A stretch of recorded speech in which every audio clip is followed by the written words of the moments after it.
Hello दोस्तों, स्वागत है आपका फ्लेवर्स ऑफ राधा किचन में। तो आज हम बनाने वाले हैं किनोआ पुलाव, जो कि बहुत ज़्यादा हेल्दी है और ये रेसिपी आप झटपट बना पाएंगे बिना किसी झंझट के। आपको पहले से ही किनोआ को बॉईल करके रखने की ज़रूरत नहीं है। आप केवल 15 मिनट में इस रेसिपी को बना पाएंगे। तो रेसिपी को पूरा देखिए। अगर ये अच्छी लगती है आपको तो प्लीज़ अपने फ्रेंड्स और फैमिली के साथ ज़रूर शेयर करिएगा और सब्सक्राइब करना बिल्कुल ना भूलिएगा मेरे चैनल को। तो चलिए रेसिपी बनाना स्टार्ट करते हैं। यहाँ पे मैंने कढ़ाई ली है, उसमें डाल दिया है मस्टर्ड ऑयल। अब हम इसमें डालेंगे 1 टीस्पून जीरा और थोड़ी सी मैं यहाँ पे राई के दाने डालूंगी। इससे ये बहुत अच्छा दिखेगा और टेस्ट भी अच्छा आएगा। और यहाँ हम डाल रहे हैं गार्लिक और जिंजर। तो ये चॉप किया हुआ हम डाल रहे हैं क्योंकि इससे टेस्ट बहुत अच्छा आएगा। तो आप को जो सब्जी पसंद है आप इसमें वो डाल सकते हैं। तो यहाँ पे मैं आनियन डाल रही हूँ चॉप की हुई और इसको हल्का सा सौटे करेंगे। और फ्लेम को अभी मैंने हाई रखा हुआ है ताकि फटाफट से ये आनियन हल्की हल्की सी सौटे हो जाए। इसके बाद मैं यहाँ पे मिक्स वेजिटेबल्स डाल दे रही हूँ। तो यहाँ पे है मटर ग्रीन वाली और कैरेट डाली है चॉप की हुई और बीन्स हैं थोड़ी सी, और इसको भी हम मिक्स कर देंगे।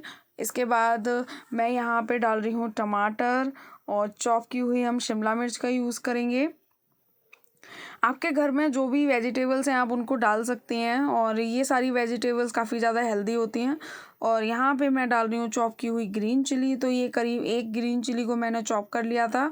और सब्जी जो हमने वेजिटेबल्स डाली हैं वो जल्दी से पक जाएं इसलिए मैं इसमें नमक डाल रही हूँ। हल्दी पाउडर डाल देंगे थोड़ा सा। तो यहाँ 1 टीस्पून हल्दी पाउडर डाल रही हूँ और हाफ़ टी स्पून मैं डाल रही हूँ रेड चिली। साथ में हम डालेंगे धनिया पाउडर।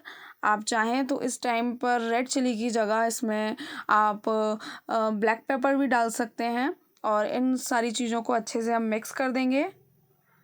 और नमक डालना इसलिए ज़रूरी है ताकि जो सब्जियां हैं वो जल्दी से गल जाएं और अपना पानी छोड़ दें। तो अब इस टाइम पर हम इसको कवर कर देंगे ताकि ये जो वेजिटेबल्स हैं वो जल्दी से पक जाएं। तो करीब मैंने यहाँ पे 5 मिनट के लिए इसको इसी तरह छोड़ दिया था और बीच में इसको चला दिया था। तो आ जाते हैं अपने किनोआ के पास। तो यहाँ पे मैंने किनोआ को 3-4 बार वॉश कर दिया है और इसको सोक कर दिया था।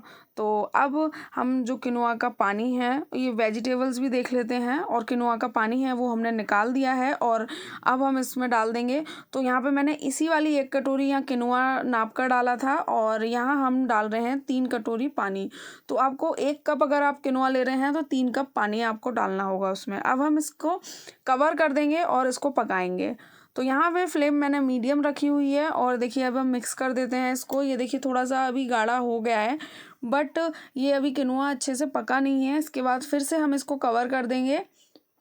तो इससे क्या होगा, इस तरह से अगर आप किनोआ कुक करोगे तो आपको डबल कुकिंग की ज़रूरत नहीं होगी। एक बार में ही ये आराम से बन जाता है और बहुत ही खिला खिला बनता है।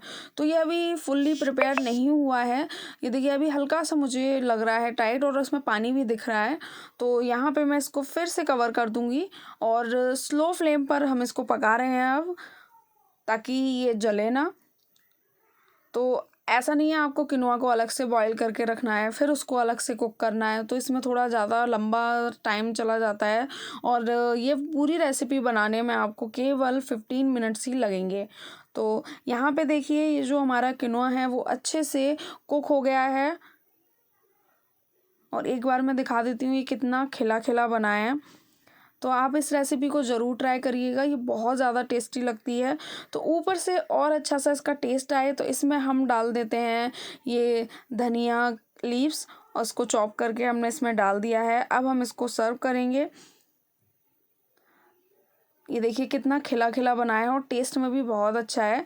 अगर आप चाहें तो इसमें थोड़ा सा लाइम जूस भी ऐड कर सकते हैं और दही वाले रायते के साथ या बूंदी वेजिटेबल्स रायते के साथ आप इसको एंजॉय कर सकते हैं। रेसिपी अगर अच्छी लगी हो तो प्लीज़ लाइक करिएगा और इस रेसिपी को अपने फ्रेंड्स और फैमिली के साथ ज़रूर शेयर करिएगा। ये बहुत ही हेल्दी रेसिपी है। प्लीज़ चैनल को सब्सक्राइब करके जाइएगा। Thank you for watching. Bye bye.